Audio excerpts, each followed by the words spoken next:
Welcome to the Practice You podcast. My name is Elena Brower.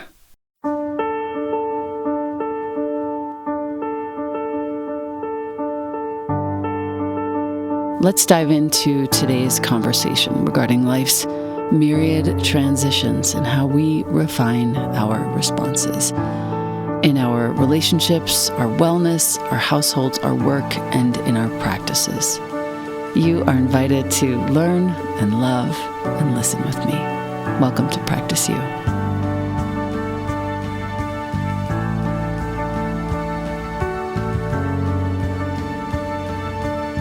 Welcome back to the podcast. I have one of my best friends here today. It's my favorite. We are going to get really silly, so I'm just telling you in advance, that's the flavor of this episode. Arlie Liberman is an award-winning screen composer. He's a producer and a guitarist. He creates vibrant, immersive music for film, TV, multimedia, and live experiences. This has always been my dream, to read this very bio about Arlie to you, our listener, right now.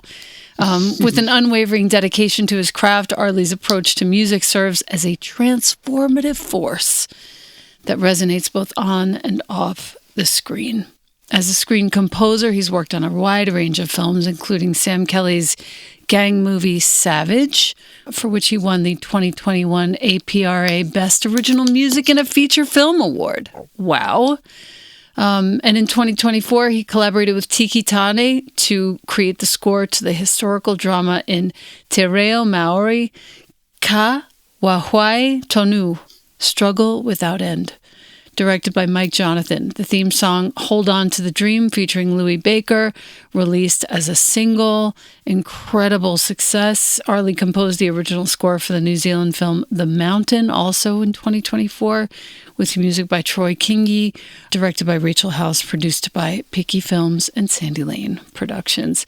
There's so much more that I could read to you about Arlie, but his signature sound has been featured in so many different places now. I want to say the first kind of really big thing was that America's Cup theme, the 36th America's Cup. Is that true? I feel like that was a big one.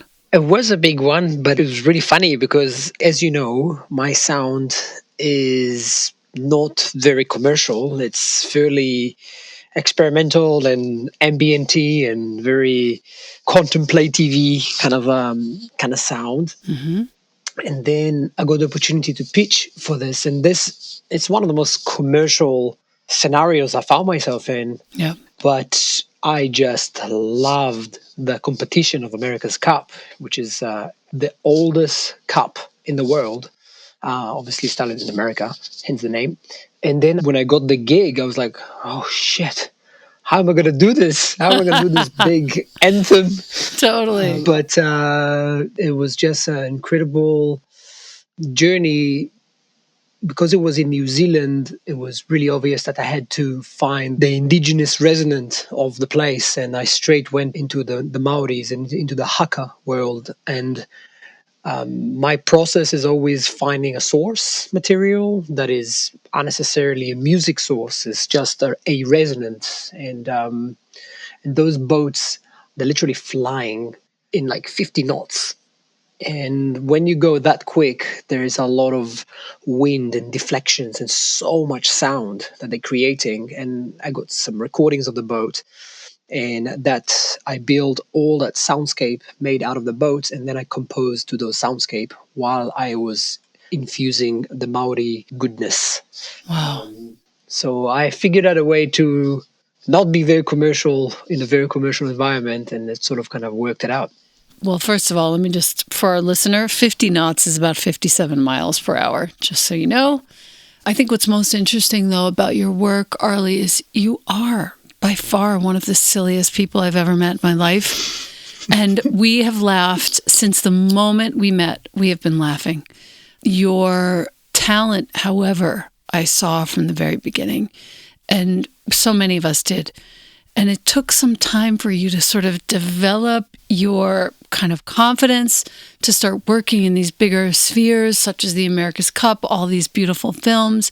I would like to know, and I think our listener would also like to know, What did it take to move you from this kind of very talented but really unknown artist to getting yourself out there in a very real and serious way to be appreciated across the world for your compositions? Well, I think there's probably a combination of a few things, and being very, very lucky to come across people like yourself and people that really embraced and showed me that I should take my craft incredibly seriously, but don't take myself too seriously, and kind of maintain that balance of sheer joy. But when it's time to work, you put the work. And I consider myself incredibly lucky to have a path that I'm coming from quite a heavy region of the world, which is Israel. And very early in my life, because of my circumstance, I knew that I don't want to take the normal path that Israelis takes. And I end up not going to the army. And I found myself in this Israeli Palestinian band called White Flag. And in that band, all I was fascinated, it was the human connection and the music. And because I was so young and so green, my sound was so big and dominant with my guitar sound that it would start canceling all the delicate acoustic instruments. And then when the producers said, "Look, mate, we're gonna get rid of you," Right. and oh no. And they said, what am I gonna do? What am I gonna do? And said, "Look, you have to find the back door of the electric guitar sound. You're gonna have to find a different way to do it. You have to find a wide sound that supports the story, that give us something a little bit different." And let me listen to a guy called Michael Brooks. He's an incredible ambient artist and amazing composer. And that was the beginning of the journey of where I am now. I was taking the guitar sounds and creating all those soundscapes and manipulating it. But it was more than that. It was allowing to create a much wider spaces that I can let other narrative, either if it's spoken or if we're thinking about those narratives, letting it flourish over those worlds that I will try to create. And, working with you, we've done so many gigs together, but one gig in particular was the one in Bryant Park. Yes. I knew you were going to say that. I knew it. I knew it. Because what happened is, and, now I can say it, a few days before, I had this other gig and you came. And it was on Broadway in a place which shall remain nameless. Yes. And it was my first day in New York. It was August, came from Colorado late, and all my gear, my setup was not working. And all my shows back then, everything was improvised. I'm just like looking at the people and just letting their thing come to me. And I had this huge set of expectations for that gig. And I totally scoffed it. It was just so lame. It just didn't work. No matter what, I couldn't transcend. And I could sense, it was like maybe like 100 people or 200 very creative entrepreneur on that gig.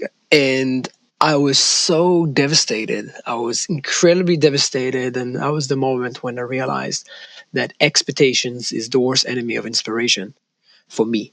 And I was staying with you at that time. Yep. Do you remember in your beautiful place in Yep. Upper East Side? Yep. I remember. And you didn't say anything. You were so present and you were so supportive of the moment. All you said to me is, "I can't wait for our gig." And you didn't say much about what the gig is going to be. What are we going to do? All I knew is that I found myself in that HBO stage in Bryant Park, knowing that Prince was there a few days before we were there.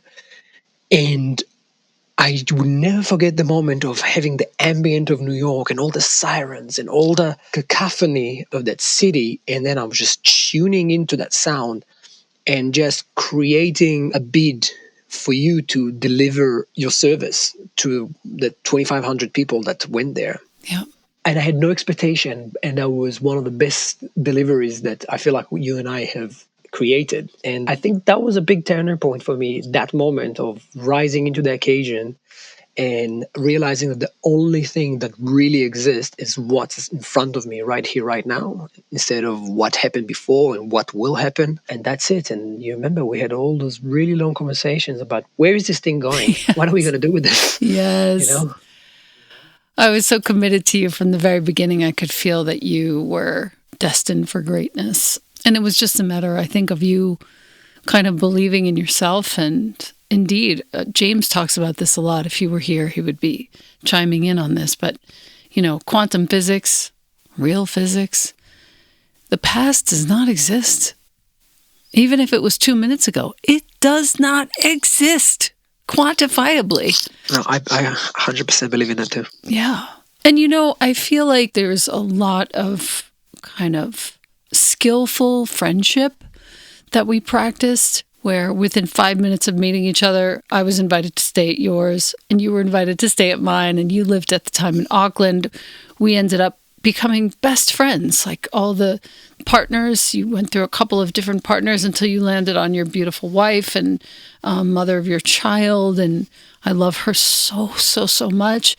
And watching all of that unfold, and then you taking in her child from her previous relationship, it's just been such a beautiful process to watch. And I'm so proud of the way you just took your life on. You started taking yourself seriously, and the world started taking you seriously. And I think there's definitely a note in there for me. And there's a note in there for our listener too. Feels beautiful. For sure, for sure. You remember that transition time before actually it was James. Yeah. I'll never forget it. It was actually James, amazing man. Yes. And another glorious Sagittarius. And we were hanging in New York. You were in Europe, I believe, Yes. or you were out of town. Yeah. And he said to me, "Why are you with her?" And I was just preparing that, pre-prepared answer, but I didn't have one. I just it was gone, and it was that moment that I have to move on, because it's a really interesting state where I found myself sharing life with a person that their trajectory is completely different to mine, not in the where they're seeing themselves professionally. It's more an emotional trajectory. And I found it as a real thin line between be there for the ups and downs that our partners and ourselves are going through, then recognizing that it's a complete different branch that we are on. It's very subtle different, but once I realized that there's a consistent pattern of a dragging down, I knew that that has to stop. And your support was very, very crucial for me, because he also gave me the confidence that whatever I'm going to do is going to lead me to, to the right solution, and continue the pursuit of evolvement. Yeah. And it turned out to be true. I mean, you stepped up to your life in a way that I could have only hoped for. You totally did. And it was beautiful, and it wasn't easy. You had to extract yourself from something that just wasn't a match. It wasn't right. And it was cool the way you handled it. You managed to do it in a way that was in the least damaging and the most sort of empowering and positive. But again, I'm just so lucky to have my art to channel into when I'm going through whichever turns and twists that I go through. I don't do it consciously. I love laughing and creating joy to myself and to the people I love. And it's not like a thing I plan, it's just happened voluntarily. However, there is a side of me that I do carry pain, and I do carry parts that I obviously have to negotiate constantly, because that's part of what makes me who I am and the artist I am. But that's what the music is there for me. And it's like a purifying process. And this is my true, true, true love. Yeah. I just feel mega grateful to have that. And when I went through that separation, I dove into writing this album, and I was like, oh, I'm going to write this, just what I'm feeling now. and hopefully it's not going to be too dark. And it ended up being a very uplifting album, actually. Yep. So I don't have a real explanation of when I go through a set of emotions and then I try to express it musically, they usually have a very different outcomes for some reason. When I try to just create without thinking about it too much, actually a lot of dark and melancholic and somber stuff comes up.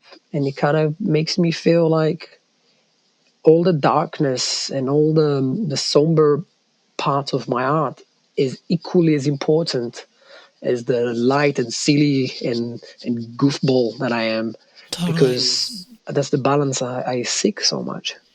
And this new work, particularly Portal, I've been listening to it all day.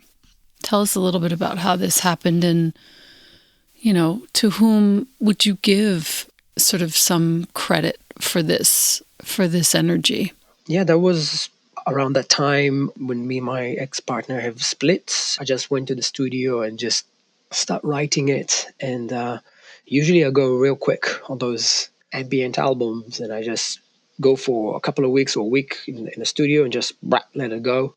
But this one had some charged energy, and it was just a set of those little experiments. It was the first time that I tried to approach it as a little sonic journal of how I feel.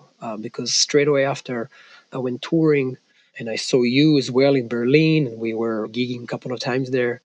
And Right. one of the tracks, actually, if you remember, I needed some extra, a different type of inspiration, because at that time I was still very much doing a lot more of the meditation and yoga work. And I just had the pure joy out of playing on top of your voice, of Johnny Pollard, on Shiva Ray. I just had such a joy just taking the back seat and letting your message lead me to the world building, and just go and serve it, and give me a text called Gathering, which I loved so much. And one of the track, I called it Gathering, inspired by that beautiful poem of yours.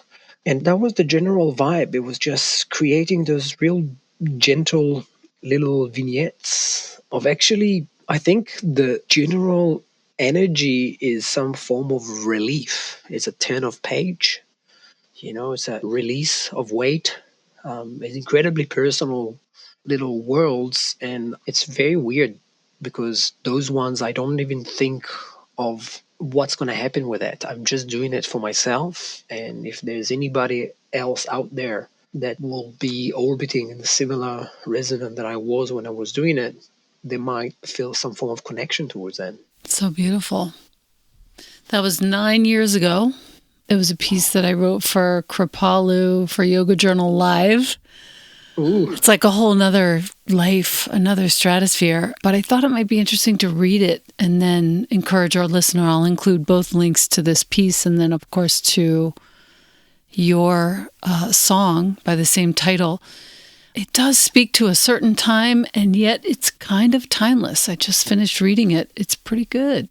It's fucking great. Pardon my language. Thanks, mate.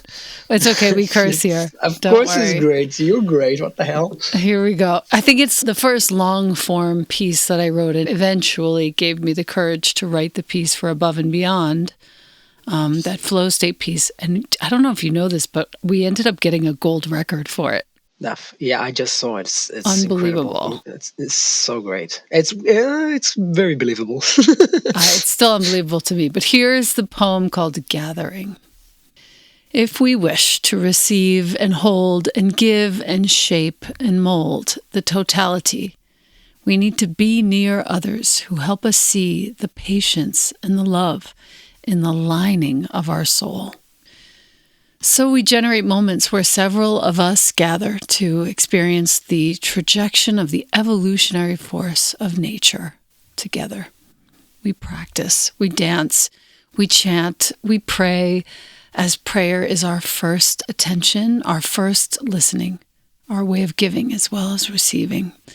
We're seeing more such gatherings, which bring us into a higher conversation and keep our highest quality of communication open.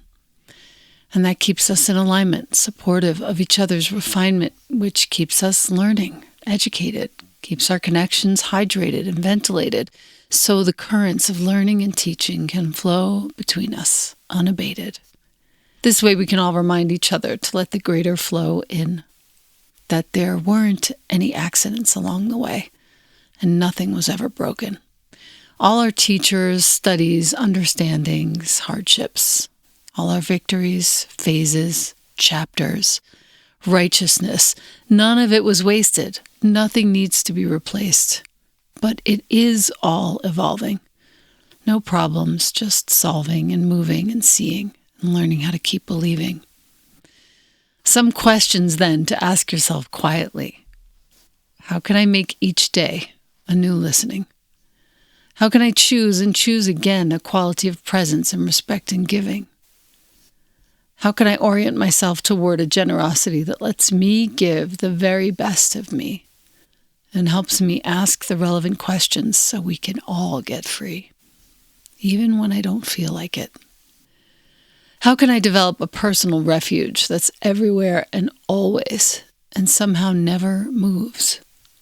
And since my mind's movement as thought is just a strategy to avoid a relationship with the present, how can I live in this reality, which is the only moment when love can be released instantly? The destination is now. The invitation is to real love, and every moment can show us how. And since every prolonged emotion affects the flow through our organs, how can I locate real love? Real love, non-judgmental love, doesn't keep score. It unites, it embraces, it welcomes, it relates, it nurtures, it heals. It takes us further, and the body knows it immediately. So I fell in love recently, virtually. Bojana, a student from Bulgaria, lets me know about an article by a woman called Misha, struggling to make ends meet, on public assistance to feed her 4 kids just to stand on her own 2 feet. She is writing about how costly it is to be spiritual, and I get it. And no amount of lyricism can change that. So I email her, hundreds of miles away, and we start talking. I send her my audio course, and she's begun meditating. She's slowly pulling ideas together, and now she and her kids are creating greeting cards for the holidays, a new beginning. Now she's got stamps with words like faith, hope, and love, and we're both grateful and connected and trusting in powers high above us and in our virtual sisterhood. This is where it all gets better than good.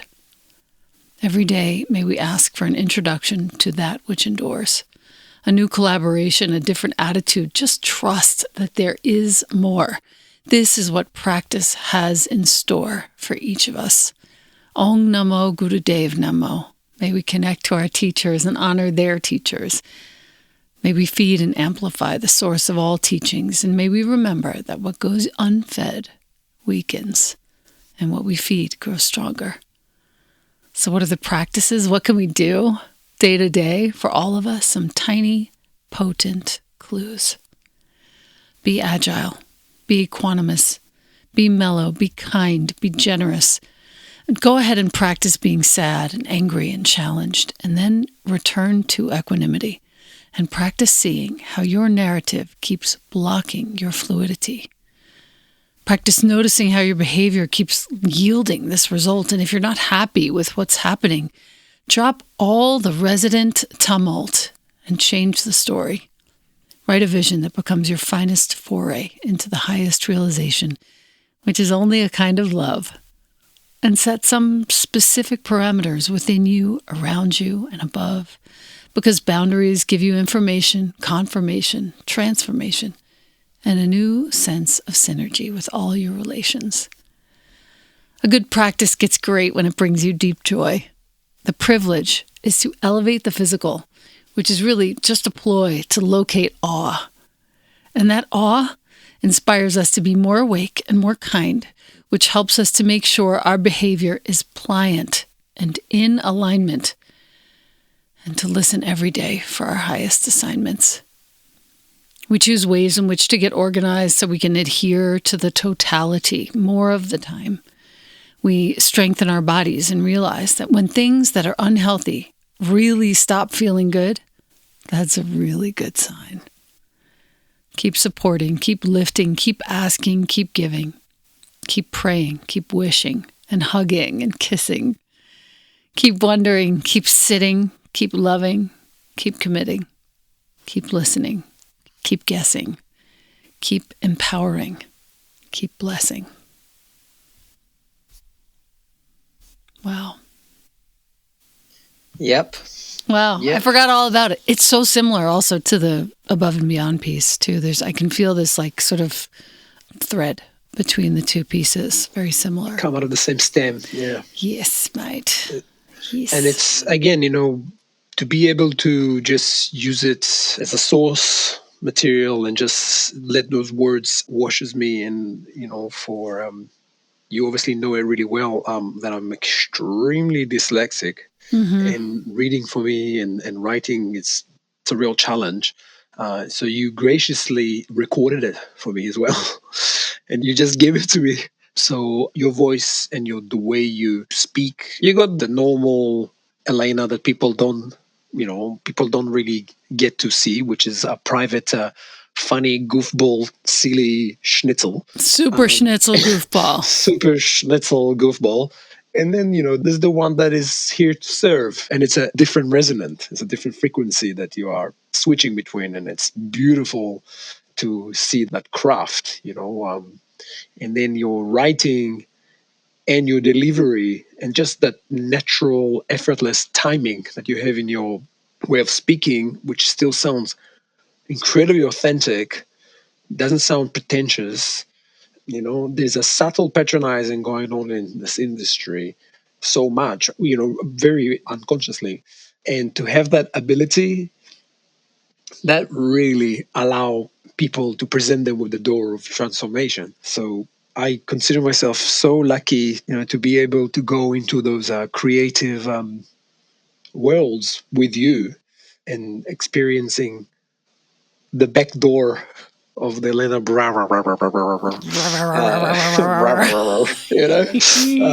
again, feeling very, very, very grateful for this. And what it also taught me is, I've been manifesting the shit out of my life and trying to get all those really high level projects, not thinking that those high level projects come with enormous amount of pressure and stress. And the more expensive they are, the more the responsibility. And I always trying to create something absolutely extraordinary. And I always telling myself that nobody can promise me that I will ever do another project. I might not be here tomorrow. So I'm treating everything like it's the last job. But sometimes I found myself between maybe 2 or 3 films or projects or albums, and everything is happening at the same time. And I'm sitting in this incredible rainforest in New Zealand. And all of a sudden, I'm going into this bubble of anxiety of, oh my God, this is not working, it's not good, nothing comes to me, I'm completely empty, my cup is full. All of those restricting emotions and thoughts coming to me. But then the best antidote for me that just cancel all of it immediately is gratitude. I just stop and I'm like, hold on, what's going on? I'm so lucky. I'm like a baby in a sandpit. I do what I love, and people asking me to express my colors, to express my approach, my methods of the tones and the voice that I'm trying to develop. So the second I do it, it's like it literally is a split second. All of those thoughts and all of those conundrums that all go completely, and I'm just here. And those times of hanging out and just listen while I was playing over your the classes, the best part was listening. And I think that is the biggest university for me when it comes to transitioning into the cinema world, is just to actually be able to listen to the dialogue and realizing that the dialogue and the voice is generating such a constant melody and a series of frequencies that the music need to be negotiating with. And it cannot be about me. It has to be about the story that we're all trying to tell and to create. And all of those hours and hours of classes and just sitting above you and or underneath you, when I say you, is your voice, and just letting it happen and creating very spacious music. Then when it was time to express more melody, more sonic pressure, you would subconsciously, without talking, you would tell me, okay, Arlie, now it's time to fan out, now it's time to do more. Those are probably one of the most valuable lessons that just transcend into the cinema world so well. Yeah, I'm crazy grateful for that. Yeah, I think I couldn't say it better myself. I feel the same. Those hours together were priceless. And I remember each one had such a certain signature energetically. And that's why I wanted you here. I really appreciate all those times. And I feel like it changed me in many ways, many very beneficial ways. I really appreciate your friendship. Mostly. Yeah. Thank you so much for being here, Arlie. Your website is Arli Music. The spelling for our listeners, ARLI music.com. I will make sure to leave that link along with the link to the poem and Arlie's bio and anything else that we might need here below this episode. And I'm just so thankful, as I said, for your friendship, Arlie, for your gifts, your talent. And I wrote the blurb. Usually I write it after I re-listen to the episode, but I wrote the blurb in 2 seconds here for this particular episode, and it's already done. And It goes like this: on sonic gratitude, developing our deeper gifts, the peril of expectation, the potency of the present, and the beauty of self-acceptance. Wow. Yeah. Amazing. Pretty good. Pretty good. Can I print it? Yeah.